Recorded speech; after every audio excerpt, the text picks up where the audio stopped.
Do you like doing things for your employees? Like extracurricular things? Me? Yeah. Sometimes. Sometimes. Like outside of, elaborate. Inside of work, outside of work. Yeah, but or do when you you just say- like what is crack the extra- whip and just go, oi, work, don't fucking talk to me till you finish this job? Oh, no, I'll joke around. Yeah. I'll, you know, I think I've been always casual in that regard. I've got a level of, I'll talk to them like they're a friend, but there's still that level of accountability and whatnot. yeah. I develop a good relationship with them. Do you know what I mean? For you and for them. I think it's both ways. I think that works no, both but how ways. do you It's do- mutually beneficial. But that's who I am as a person as well. So I don't necessarily go in there with the intent of I'm going to do this to get a certain result out of you.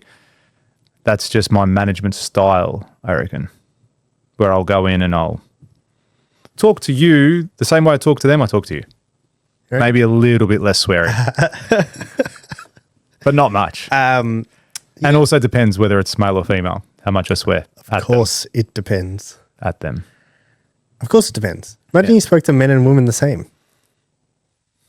That would make you gay. That would make you an equalityness guy. Yeah.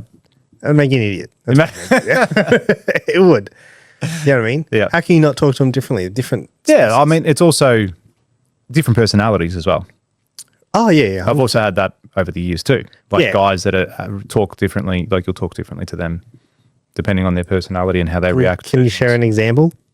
With if I do anything like extracurricular stuff or an example with how I speak to them. When you say extracurricular, what do you mean? Oh, look, it's stuff outside of work, but also inside of work. So for example, Like a bar. I'm going, Friday night pizza. Is that what you mean? No, like I've got in a couple of weeks' time, by the time this airs, in a couple of weeks, going to the F1. And I've got corporate tickets to go to the F1. I've got 5 tickets per day. It cost a pretty penny because they are the corporate tickets and we're in a pretty good location, or you can eat food and Yes. drink and all that sort of stuff. Awesome. Yeah, it was a good venue. Won't be It was a there good this day. time. Oh, look, there still might be a seat there. We'll see how this podcast goes for you. No, I'm not going to be there. Oh, you're going to be overseas at the time, of course. Thanks for Of letting me course. know that if I was here, I still wouldn't. No, well, I mean, there was criteria, and like so far you've been pretty good Meet the on the benchmark, podcast. So Just we'll see how this episode goes. Anyway, just below the you bench. might come back. That's how good they are. But for that, I've done that purely for the purpose of networking and connecting with current and future clients as well. That's the purpose of it. It's not as much as I enjoy going to the F1 and like the F1. I'm not doing it. I didn't go and spend all that money just to go and So it's watch the race. Filling up your fun cup. Yeah, that's right. But it does do that too. Now, I am taking on each of those days. So I've got Friday, Saturday, Sunday, corporate tickets, 5 tickets per day. I am going to take at least one of my employees on each of those days.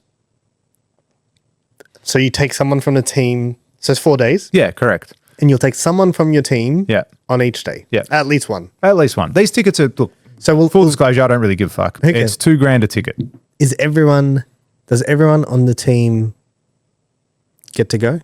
No, So there's certain people on the team that will not get a day. correct. I don't have enough tickets. Yeah, so I'd probably have to leave it for the senior. No, it's not even that. I just cannot take everyone. Otherwise, it'd be the team every day. You know what I mean? And that's not what it's for. It's there actually to it's also to build a connection with clients, not just with the intent of I'm taking you, give me a job. You're going to build a deeper, meaningful connection with those people as well by going and mingling outside of work a little bit too. So are you going to use this chance to hope your employees listen and give them a message and say, so-and-so, That's right. this is your cut. You're cut from the list.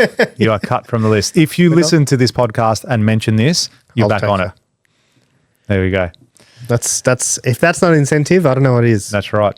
So I'm going to do that, and I don't have to because I could very easily take anyone else. You know what I mean? Other business associates. I could take another client, but I'm choosing to take them as well because I know that each of the people I'm going to take on each of the days will appreciate it and enjoy it. And I feel that it is a little side perk to working here as well. You get to come to these things, extracurricular activities, mingle with clients. Like there will be an element of don't get blind drunk and make a fool of yourself in front of all our clients and don't go there and say, or your big C-bomb, what's happening, you know, like you still got to maintain a level of professionalism because you're representing the company on this extracurricular activity. So, yeah, we're going to do that, and I feel that they will appreciate. Oh, not I feel. I know they appreciate it. You know, because as I said, I could have taken anyone, and I'm choosing to take them. And I feel that that's kind of a little perk to working here and enjoying that and having that connection outside of work, outside of these four walls. Yeah, okay, but that's not okay. That's not something you're doing for the team though. It's like Specifically a benefit for them, yeah. Well, yeah, and also there's going to be people who don't get to go. Yeah, that's right. So it's like it's not really a team. No. It's like if we do this.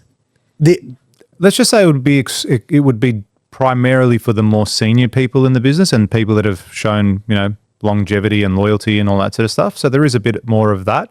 For example, and not to shit on my apprentice, he's not coming. Do you know what I mean?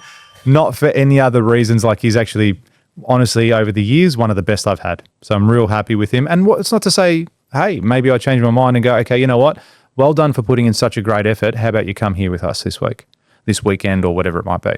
If a ticket randomly freed up and I had no one else. Why not The Apprentice? Why not in this instance? I just feel that other people are, I don't know if the word's more deserving, but no, they've paid their dues to a way, you know, to a degree. They've done the time, they've put in a big effort, especially over the last few months. We've had hectic, since we've said it the other day, like how busy 25 has been since I got back, like have not rested a single day. We've just been go. So it's going to be cool to have that little break in between and enjoy that. But I also still want to do team things as well. And my PA, when she's back in the office, will be organising something to do as a group for us to get a bit more connection. A bit more camaraderie. Yeah, absolutely. Because it has been, and that's a thing, you often get stuck in that trap. And I don't want to get stuck in that trap. I'm happy for everyone to be working hard and have the pressure there. But it is good to also release, not the work-life balance, just priority. Having that bit of priority, a bit of focus on not just being here to punch in and punch out. So what are you going to do? Like what's the extracurricular with everyone? Yeah, what do you got? Oh, look, it'll be something of some sort of an activity somewhere. It could be an escape room. It could be just like bowling. It can be going out, doing an activity of some sort, a team building exercise perhaps. There's plenty of those companies out there that do those things outside of your business where you can actually have a benefit of learning something like a leadership skill or whatever it might be so learning through experience. There could be an element of that we do. There's also other trainings, you know, that I want to get people involved in and learn about and pay for them to do. It's not, or it can be something that can progress their own professional career. Now, obviously for the good of the company, that they become better and better trained and better skilled. But if they one day leave the company, which we all know they will at some stage, at least they have those skills that they can take on into their next role or their next venture in life. If you like that clip and you want to watch another one, click just over here. And if you want to watch the full episode, click just over here. Don't forget to subscribe to the channel, and thanks for watching.